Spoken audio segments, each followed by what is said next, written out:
Good morning. I want to welcome everybody for coming to today's press conference to introduce our new defensive coordinator. To begin the program, I'd like to ask Dr. Jennifer Broughton to come up, our president at Ferrum College. Well, thank you and welcome. Good to see all of you here and appreciate the coverage today because we know this is a great day at Ferrum College. It's a very exciting time for us as we contemplate moving forward with our football program. As many of you know, we have a wonderful legacy and tradition to uphold here. Tremendous amount of energy that's gone into football, 55 plus years, lots of players, lots of coaching, lots of alums that we're very proud of, and that tradition continues today. Especially excited because obviously we welcome back an alum, but not just an alum, somebody with an incredibly distinguished career.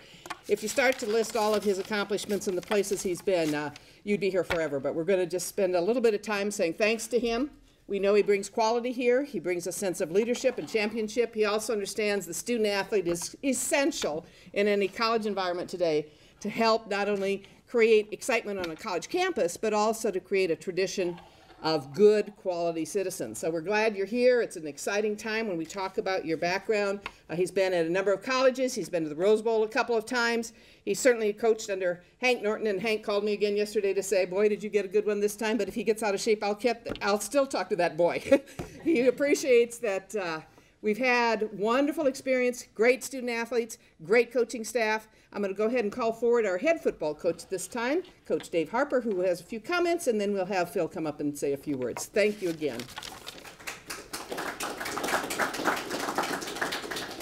Well, I'd like to welcome everyone first, and before you get, introducing Coach Elmassian, this place can humble you all the time.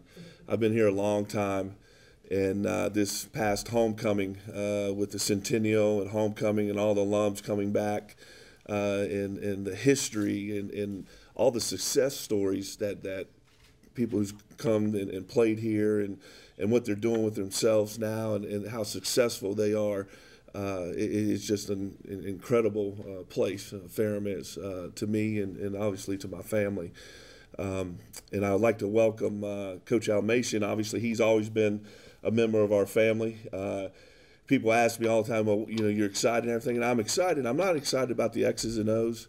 I'm excited about the other stuff that coaches do, how you help players be successful in their lives, not just on the field, but in the classroom, their personal lives.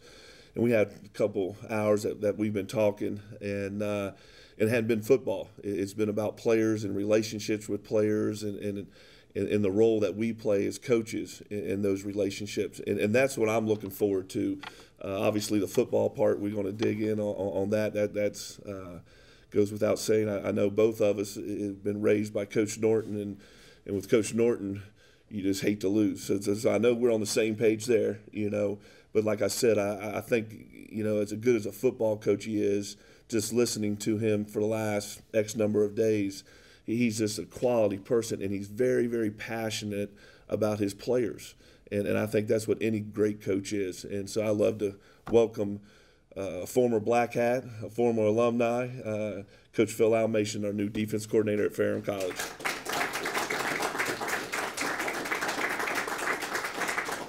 Appreciate being back here and appreciate everybody coming to this scenario here for coming back. It wasn't like this when I came here in '69. I'll tell you that as a player.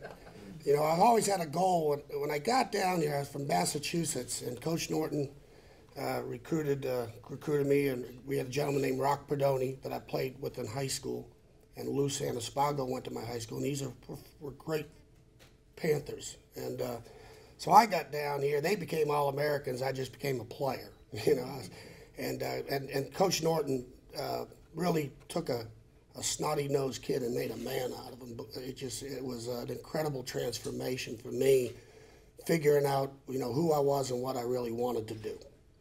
And I know I always wanted to coach. I wanted to do that. I wanted to coach college football. Even when I was in high school, I really felt like this is something I wanted to do. I liked the game, and just standpoint of playing. Doug, you have been in this thing 40 years. You're dropping everything now. Hey, great to see you again. It really is. Appreciate you coming. But, the bottom line is coming back here the third time it's like it was couldn't tell Coach no.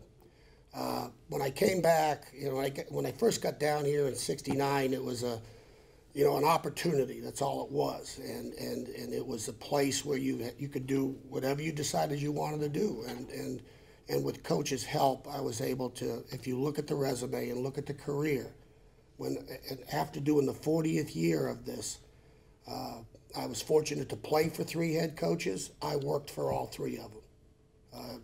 Jim Root at William Mary, Lou Holtz, and Hank Norton. That's something I'm very, very proud of. That would not have happened if I had not gone to Ferrum. Going to the Rose Bowl is the ultimate. It is the ultimate. It is the bowls of the bowls. It's a dream. It's everything you see on TV. And then winning both of them and winning 2 Big Ten championships. That would not have happened if I hadn't have come here. Would not have happened. A Pac-10 championship out at Washington. Marshall, I was at Marshall with I had the opportunity to have a MAC championship and be involved in that game. Being at Virginia, being in the ACC champion at Virginia, would not have happened if it weren't for Ferrum. All those things have been in my life that what this sport, that I've been able to take from this sport and what the sport has given back to me, college football, is all started here. So when decisions to be made after last year, I was looking about, I could have retired if I wanted to, and I could have, because you figure how many more bowls could you go to? I've been to every one except the Orange Bowl, every major one, and this is not about, it's fortunate. I've been very fortunate. You start listening to the names: George Welsh, Frank Beamer, Joe Tiller, Nick Saban, Barry Alvarez, and I'm almost Lou Holtz and Hank Norton. These were opportunities that were priceless, just priceless experiences. And it comes back to Ferrum. So I can tell you this: if you're ever driving down to Deltaville and you go to see Coach, if he wants something, you're not going to say no. I'm just telling you, it's hard. And I was driving back from Louisiana and had this opportunity. It was going to come up, and I told my wife, I said, we went up there and spent some time in Deltaville together, and he kept calling, he kept calling, he kept calling, and just like he was recruiting out of high school, and like I was in high school, and I just couldn't say no. And for all the good reasons. I spoke to Jimmy Grobe at length, Tom Throckmorton, a lot of former Ferrum players that I still stay close to, spoke to them at length, and this is, of all the opportunities I've had, just like when I came back the first time, it's all for the right reasons. It's all for the right reasons. And that's, this game has gotten, the money is so big in the BCS level now. It's so big. It's huge. It's almost to the point of out of control. But, and it's never been about that with me. It never has. Never has. I just, where you have an opportunity to win, where's the commitment? And just, a place that you feel like you can contribute. And when it was all said and done, I feel like this is the first job again. It's like starting all over again, which is a good thing for me at my age particularly. And it is so exciting to have this opportunity. I really appreciate Dr. Broughton and the confidence that Coach Harper and Dr. Broughton have in me. And of course, Coach Norton, when he threatened Lou Holtz to take me. I'm telling you right now, he literally did. Because we had Phil Mosser go to William Mary, and Phil Mosser put Lou Holtz on the map. His career is owed to one player, and I'll make that publicly. He may not say it, but I will. That he owes his career to Phil Mosser, period. And when Phil went to William Mary, and I was a good student, all my friends tell me, don't go there, you'll never make it academically. I said, I got an issue. I told Dr. Brown, the only problem I have, I went to Ferrum, which at that time was one of the more physical programs you could ever want to be in. You ever see The Junction, the movie The Junction? Well, that's what it was like here. Okay, if you haven't seen it, just read it, watch the first 5 minutes, you'll get an idea. Then I went to William Mary, which was the most academic, the mental pressures academically were off the charts. So I fall somewhere in between, and I'm a mess. I don't know where I'm at sometimes. And, so I always tell the players, I've been at both extremes, so don't tell me what hard is. Don't tell me what hard is academically. Don't tell me what hard is athletically. I've been to both extremes. But it is a great honor to be back. And it truly is. And, we are going to play, and we're going to get this thing where we're back to playing hard and competitive. That will be a fact. The winning will all fall into place. I've never talked about winning in my whole career. Never have. It's embracing the process. Take the process, embrace it, and stay in the moment. Stay focused, stay in the moment, the task at hand, end of story. That's all because you can't control the future and the past is done. It's what you do in the moment that'll define you. And that's the work. That's work. That's a daily work. It's a work in progress, as they say. So, again, I appreciated the enthusiasm here. Kimberly Blair, it was like, I wish she'd be on the field coaching. I really do. I think she needs to get a whistle, get on the field. I'll give her a job on the field as it's corners coach, DB coach. She'd be a good DB coach. The energy is unbelievable here. The energy is truly unbelievable here. And it's great to be back in a family atmosphere in athletics. This is all the right reasons to coach. There's all the right reasons to coach. So I appreciate it, and thank you, and hope I haven't bored you too much, but I really appreciate this. If there's any questions, and Doug, I know if you want to ask a question, you can, and let's not go over all the schools.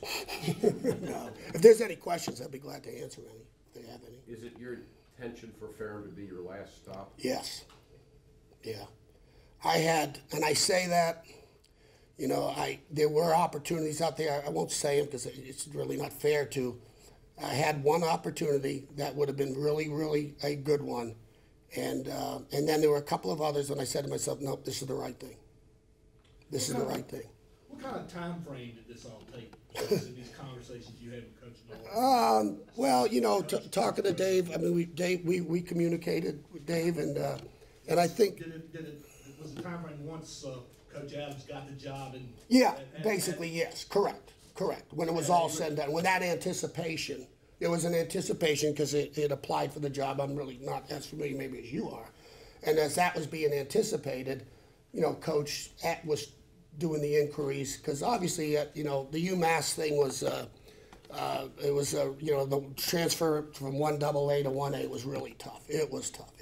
I probably did one of my better coaching jobs. And I say that when you win one game, it's tough. And we had Wisconsin 14-0 going into the half. Vanderbilt was 10-0 going into the fourth quarter, and we got 1AA guys versus SEC Big Ten guys.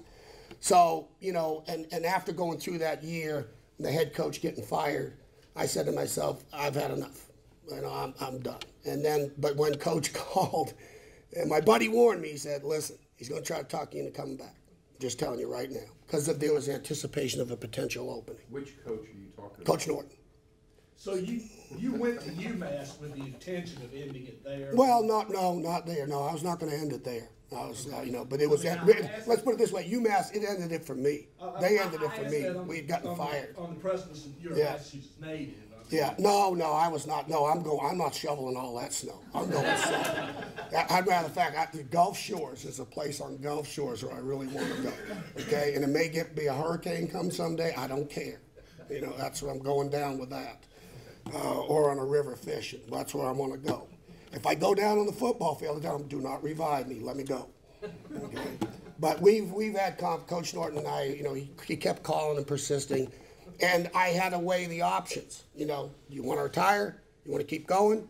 You want to stay in the BCS? You want to, And then I started thinking, this is the right thing to do.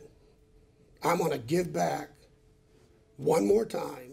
Sounds, cliche, but I'm going to give back one more time to a school that gave me everything. End of story. And I came here. I wanted that picture. I saw those national champions. Coach Norton was Bear Bryant to us at that time in the 60s. There were two people in coaching that were just legends. And I came down here and you see these national championship pictures. And I wanted my picture on that wall. I wanted my picture on that wall. Well, when I played, didn't get it done. My last game I coached in here was against Northwest Mississippi. We lost 16-0 on the national championship game. Cried like a baby because just to get that thing done. And so I don't know where this is going to take us, but I've got a drive and determination. I'm sure Dave appreciates it, that We want that picture on that wall. I swear to God, it's going to be worked at. No guarantees. It will be worked at. So you've really mellowed. Well, you know, I'll tell you what. I got a wife. I'm going to tell you right now. I call her the Raging Cajun. Now she'll go one-on-one with me, and she wins most of the time. So it's put me in a perspective. Let's put it this way. She bows right up, and I'm sitting there going, okay, I've met my match. So yeah, I think I do a lot more thinking before I act. Has she ever been to Yes, yeah. We came back down here. When was that, Dr. Broughton? When they had the 50th there, Coach Norton. It was about 2007, I believe, 2006. Came back and brought her back here, and you know, John Cernhelt, who I coached with, is living here in Ferrum now, and he's an NFL scout. We coached here together. Bill Pullen, who was the basketball coach. I've got a lot of friends here. Got a call from Roger Handy in the Lost and Found. That was the best call I got. I mean, I love it. We used to go up to the house and the Lost and Found would come over and play, and had a hell of a time. Stuck in snow. Why is he not here today? Oh, big. He did his job. He had enough. You know. Okay. I think I couldn't answer that, but you know, he came up. He came up when I came down to visit. I came down to visit last week, I believe. I'm losing my timetable. And brought Mary down, and he said, I'm coming up. I said, you don't have to go. No, I'm coming up. I'm going to take you on the campus tour. And he got this bad knee, and no, I'm going to take you on the tour. So it's just like 1969. So he did take you on the tour? Oh, yeah, he took me on the tour of campus. Oh, yeah. Got cafeteria, all the milk you can drink. You know, that was his recruiting line. Got all the milk you can drink. What else you want? You know, give you one pair of socks, T-shirt, and a jock. That was it for the whole year. That was it. No tape, you know. And hit the buses and go play and go win. But you know, and you look at this facility and this building, and what it represents for everybody here at Ferrum is the commitment. That's what it represents to student athletes, present and future. When you talk about the word commitment, because that's what, and credibility, it takes a lifetime to build it and a minute to lose it. And the commitment credibility factor, when you walk through this campus, it is phenomenal where it's going, where it is and where it's going, and it truly is. As a former person that's been here, I'm just amazed, and it should be a lot of fun. You know, having Coach Elmassian back on campus, like I said earlier, he's such a great person and loves what he does. He has a passion helping young people be successful, you know, and it showed yesterday. I introduced Coach Elmassian to our football team, and then obviously had some time to spend with the defensive players. And he had a packet of information that he wanted the players to fill out, and none of it was football. It was where they're from, who's their biggest influence, what motivates them, just a gamut of stuff, how to motivate young people and the things that he looks for. And so that part of it, everyone sees X's and O's on Saturdays and everything, but there's so much that goes on between a coach and player relationship, you know. And he's evident of that because the reason he's back is because his relationship with Coach Norton, you know. And so Phil and I were talking about what my goals were and you know what I want to do in this career. And I said, basically, I got my dream job. You know, I'm the head coach at Ferrum College. It's, you know, if someone called about, you know, another school, Tech or something, being coach there, that doesn't interest me. You know, I love Ferrum. I love what it's about. It's a great place. There's so much opportunity to help young people be successful. And that's why I do this, you know, and Coach Elmassian is the same way. That's the reason he does it. And at the end of the day, we all want to win. I know that. And I know that's what we learned from Coach Norton. You know, we hate to lose. And losing is not always on Saturday afternoon. It's losing anything, you know. So I think that's, he wants to come back and help Ferrum. And I think that all comes from who Coach Norton was. You know, it was about helping others. This is a family. I mean, we all feel like we're brothers, and the trainers, sisters, brothers, mothers, fathers. We just feel like we're a family because of the tradition, you know. As we get recruited here, it's just the tradition. We just feel welcome and warm, you know. We just feel as one. So it is a huge family, and we're glad we got I guess I could call him an uncle or a father now, you know, another father figure in our lives. But going into the next season, I mean, you know, the past is the past. You know, but going into the next season, we just want to come together and be better than we were last year. You know, just make it better. Just, you know, I don't even know the word. We just want to win. That's it. We want to win and play hard, play tough, get back to the old Ferrum Black Hat way. Just tough with that mindset to just grind out and just win and perform on the field and just perform together as a unit. You know, not individually, just as a unit. Can't wait till the Emory game. Just wait and see till the Emory game. Come out and check us out. First game, home game, just come check us out. I'm sure everything will change. Trust me. We'll be a unit no matter what. Just come out. Can't wait.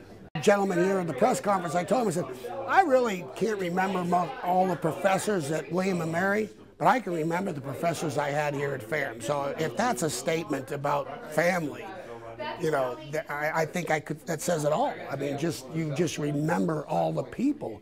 I can't remember all the people that we were, other than the players I played with. But here, you remember everybody, literally, because they put a lot into you.